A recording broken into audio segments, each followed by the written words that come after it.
Hello, my friends. My name is Paul, and welcome back to A Calm Touch of Fantasy. Today, I'm doing another BookTube SFF Babbles. Today's topic is your favorite science fiction, and one of these is the book I just read, Aurora by Kim Stanley Robinson. I did a review of this a few days ago, but I'm still going to talk about it some more because I did like it that much. And the other one is someone I talk about quite a bit, and that's Alistair Reynolds, and that's Revelation Space, and then the Prefect. These are the only science fiction books that I'm going to be talking about. I've read a few others, but nothing that I've liked as much as these books. So yeah, Aurora, Kim Stanley Robinson. I just love this book because it's so complex. The reason why it's so complex is because this entire spaceship that is traveling across the galaxy to a new home for the human race is taking like 175 years to reach their destination. And so they have to have all these different habitats of animals, of plants, of uh, different ecosystems, different types of people, the whole gambit of the human race is represented on this ship. And so it's basically a mini Earth on a spaceship. I mean, each habitat is relatively large. Each habitat is like 4 kilometers long. But, compared to the Earth, it's still rather small. And what's interesting about this book is that everything is recycled. So everything that you create, you then have to put back into the cycle of the ship. So any waste, anything that's created was created by something you already had. You cannot waste any element. You can't waste any matter whatsoever. And when things start to disappear, when things start to change, it can throw off the entire system that has been created on this ship. And I find that idea very intriguing and very interesting because something as small as the rise of bacteria in like a lake inside a habitat can throw the entire system out of whack. And so we have all these people trying to fix these issues. And it's just a very interesting book.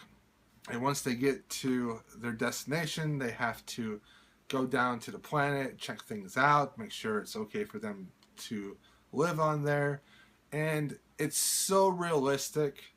It's You can just imagine this actually happening 300, 400 years from now.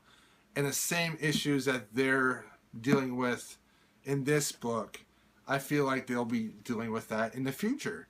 And it just takes a real world approach to going to another planet to colonize another planet. And it's just an amazing book. And Kim Stanley Robinson is an amazing writer.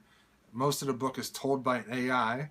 The AI actually has to teach itself to write and to write well. And as the book progresses, the writing gets better. And it's just a very subtle thing that is fantastic. Highly recommend it to anyone wanting to try hard SFF. I think it's a great hard SFF book. Saying way too many F's. SF. Okay, and then Revelation Space by Alistair Reynolds, and then The Prefect by Alistair Reynolds. Both of these are in the same universe. So I'm going to talk about the entire universe as a whole. So it's a very grim, very noir universe. There's a lot of grays. There's a lot of blacks. In this series as well, star travel is relatively slow.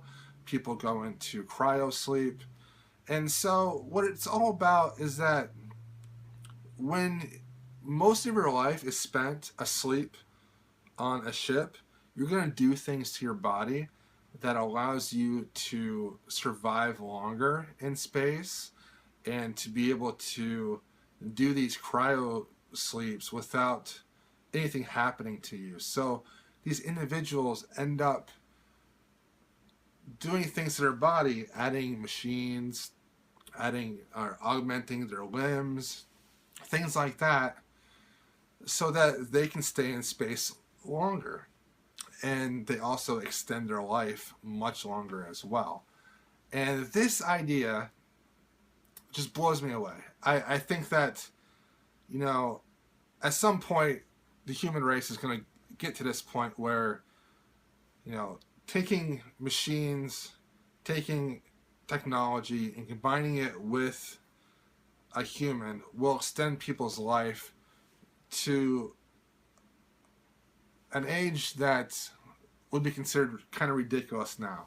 And I think in the future, this is going to be a huge issue. I don't know if it's going to be in my future, but maybe 4 or 5 generations from now.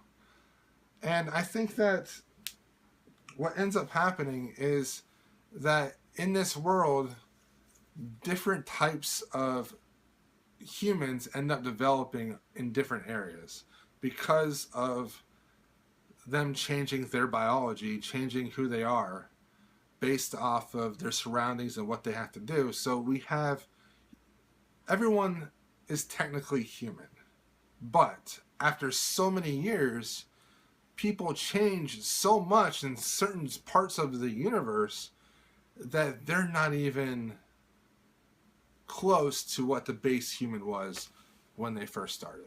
I really find that idea fascinating, and I love it.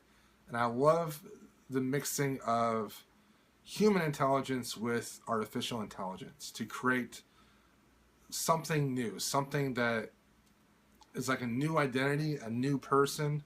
You know, and a lot of the ideas that Alice Reynolds brings up in these books is if your consciousness is transferred to an AI, if your consciousness, if who you are is in a system, is in a computer, does that program, is that you?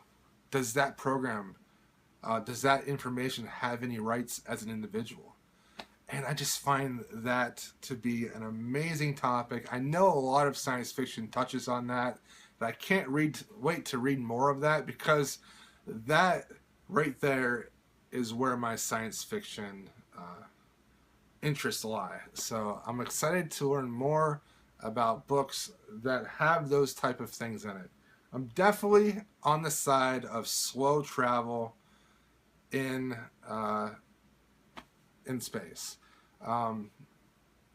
Faster than light travel in science fiction, I accept it.